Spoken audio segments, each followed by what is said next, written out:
Advocate Subrata Chowdhury, জ্বালানি সংকট সেটা আসলে দীর্ঘায়িত হচ্ছে। একটা সময় পর্যন্ত সরকারকে আমরা বলতে শুনেছি কোনো ধরনের সংকট হবে না, একসময় রেশনিং পদ্ধতিটাও আসলে আমরা শুরু করতে দেখেছি। এরপরেও সরকার বারবার বলছে বাংলাদেশে আসলে পর্যাপ্ত পরিমাণের জ্বালানির মজুদ আছে।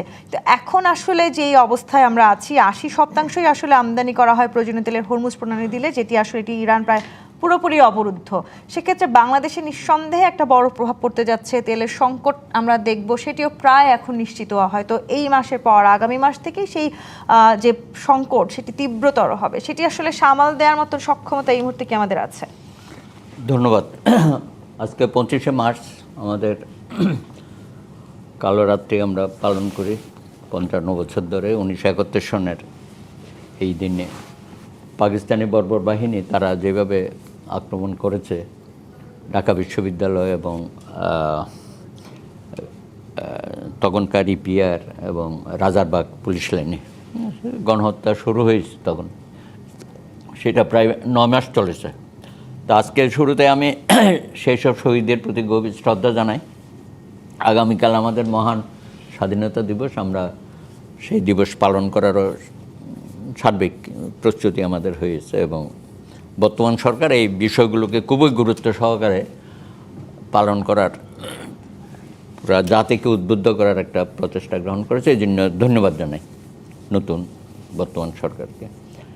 এর পাশাপাশি আজকে আমেরিকা বিশ্বমরল যেভাবে ইরানের উপর আক্রমণ করলো, এটা আসলে আমরা তো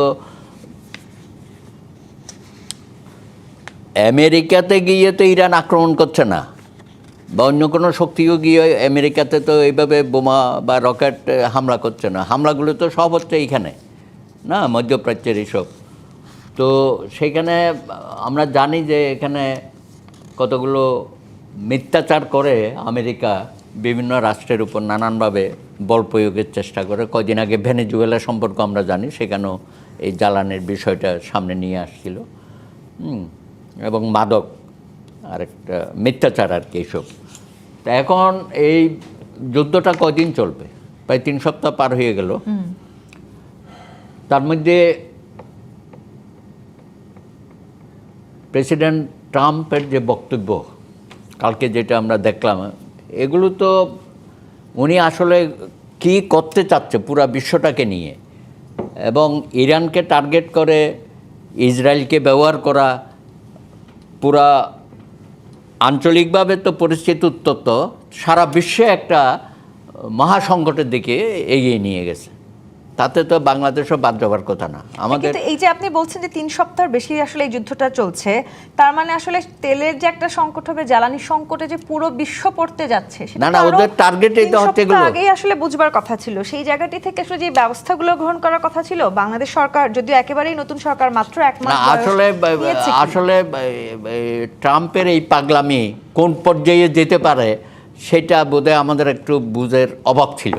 হ্যাঁ, আপনি যেটা বলছেন যে কেন আমরা আগে থেকে সাবধান হলাম না, আগে থেকে কেন আমরা ওয়ার্ল্ড মার্কেট থেকে সংগ্রহ করলাম না। আর এখনও যে জাহাজগুলো আসতেছে এগুলো তো আসলে আগের সরকারেই করে গেছে, সেগুলোর হয়তো আমরা কিছুটা সুফল পাবো। কিন্তু বর্তমান সরকার তো ফ্রম ডে 1 এই যে সমস্যাটা হবে, হরমুজ প্রণালী নিয়ে যে উত্তেজনাকর বক্তব্য দেওয়া হচ্ছে, হ্যাঁ, যদিও সে 5 দিনের যুদ্ধবিরতি দেখাচ্ছে, এটাও একটা লোক দেখানো। পাকিস্তানকে বলা হচ্ছে যে আপনারা এটা মধ্যস্থতা করেন, এই পর্যায়েই চলে গেছে। তো সব কিছু একটা পাগলামির মধ্যে আমরা পড়ে গেছি। আমাদের বাংলাদেশ তো এই পাগলামির মধ্যে ঢোকা তো কোনোভাবেই উচিত হবে না। এবং আমেরিকার সাথে যে আমাদের গোপন চুক্তি হয়েছে সেটা তো আমরা জানতে চাই, এবং আমেরিকার বিষয়ে কিন্তু আমরা খুব শক্তভাবে কোনো অবস্থান নিতে পারছি না।